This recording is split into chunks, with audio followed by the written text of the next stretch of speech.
Hey yo, I just got back from vacation, which is why I didn't upload for like 10 days. I'm back now though, so we're going to jump straight into it. So apparently there's this term that is sometimes thrown around called Theistic Evolution. You may or may not have heard of it, but you've definitely heard of the concept behind it. Basically, it's the ideology that evolution is true, but it's not 100% natural, but rather behind the scenes, God is actually responsible for guiding it and or inventing its process. I haven't really given my thoughts on this before, I don't think, so I decided to make this quick video.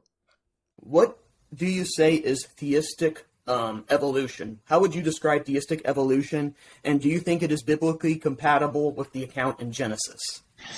I guess I would say that theistic evolution would be the view that God creates biological complexity on this planet through the mechanisms and processes that are described in standard evolutionary biology.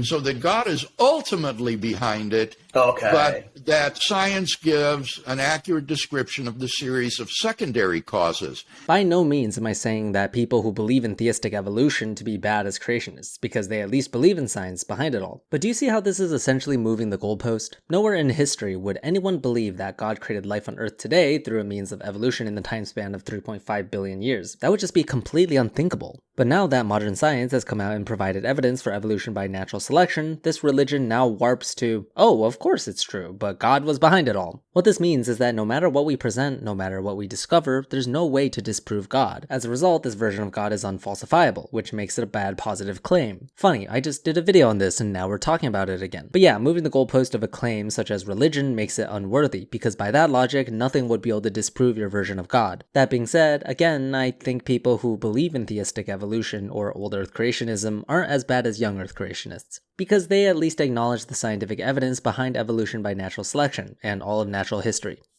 Now, I don't think theistic evolution excludes that God might intervene at particular points in the process to do something miraculously. Yeah, that part has always been left to a good degree of ambiguity, but for those of you who think he intervened, where did he intervene? Please tell me when and where he intervened and why he intervened. Especially that why part is pretty confusing to me. Unless it involved humans directly, why would he intervene in the evolution of, say, other animals or insects? And if he did have to intervene, why go through the trouble of creating the process of natural selection to begin with? If it's not going to exactly produce the result you want so that you have to go back and hand edit it on your own, why not just create everything as you want to begin with? Seems like a pretty roundabout way of creating life on Earth for no good reason. On the flip side, if you believe God didn't intervene, then what's the point of claiming God was behind it to begin with? If you believe that an external divine force is not required for evolution, then why believe at all that a supernatural being was guiding the process when there's no evidence on that side whatsoever? Why not just believe whatever we have evidence for? You already went so far as to believe in evolution, something that has been proven to without a shadow of a doubt, so why don't you take that extra step and think fully scientifically? Oh, and for those of you who don't know if God intervened or not, that doesn't help at all either. The reason I ask those questions to begin with is because I'm trying to dig further in what you believe or your positive claim. Because if you leave it ambiguous as it is now, it will again become unfalsifiable. Claims need to be specific. So if you haven't thought about it before, I encourage you to do so.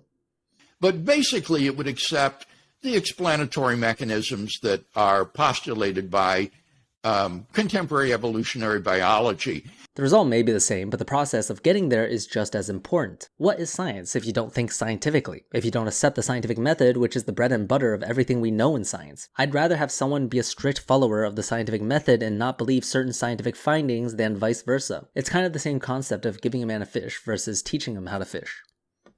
And I think that once you give up the view that Genesis 1 teaches that the world was created in 6 consecutive 24-hour days, that it's striking that it does not say anything about how God created the plants and animals. I mean, that's kind of the thing, right? The Bible is exceptionally vague, and even if you disprove anything in Genesis, it's incredibly easy to twist the words in the Bible or read it metaphorically so that it's no longer disproven. Again, moving the goalpost and becoming unfalsifiable. But if it's truly meant to be interpreted differently, then I see no good reason for God to mask his words in ambiguity. Everything would be significantly easier for humans and for God if he was just more specific on how the world was created in the story of Genesis. I mean, come on, people are even claiming the word day is not even a 24-hour day anymore. That is some serious goalpost moving.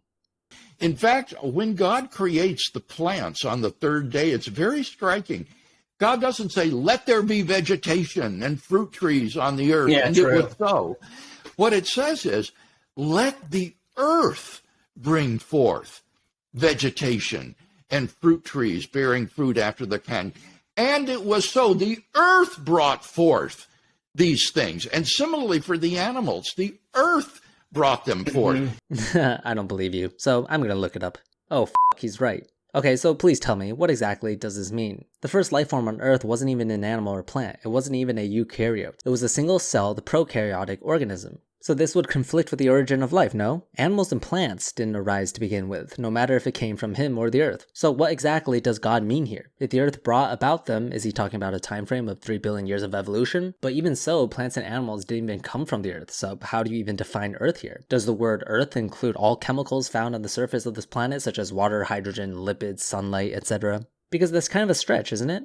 If not, then life didn't come from, quote, the Earth. Pointing out that Genesis says Earth doesn't really help here, does it? Because at the end of the day, it's just as ambiguous as if hypothetically it's said that plants and animals came from God's creation directly. So I think there's already an intimation there by the author that God's creation of these plants and animals is fully compatible with identifying natural secondary causes that are involved in their development and origin. I don't understand William Lane Craig here. Are you a young Earth creationist or a, I guess, theistic evolutionist? If you believe in evolution like it sounds like you do in this video, then please tell your other buddies, Kent Hovind, Eric Hovind, David Reeves, all the famous creationists, on why they're wrong. It almost always feels like it's an atheism vs creationist debate, when young Earth and old Earth creationists are just as conflicting with each other. Anyway, thanks for sticking around till the end of the video. Thank you to Fireshard, Alan Morton, Miss Fixit, and Edward Martin for their support on Patreon, and I'll see you in the next one.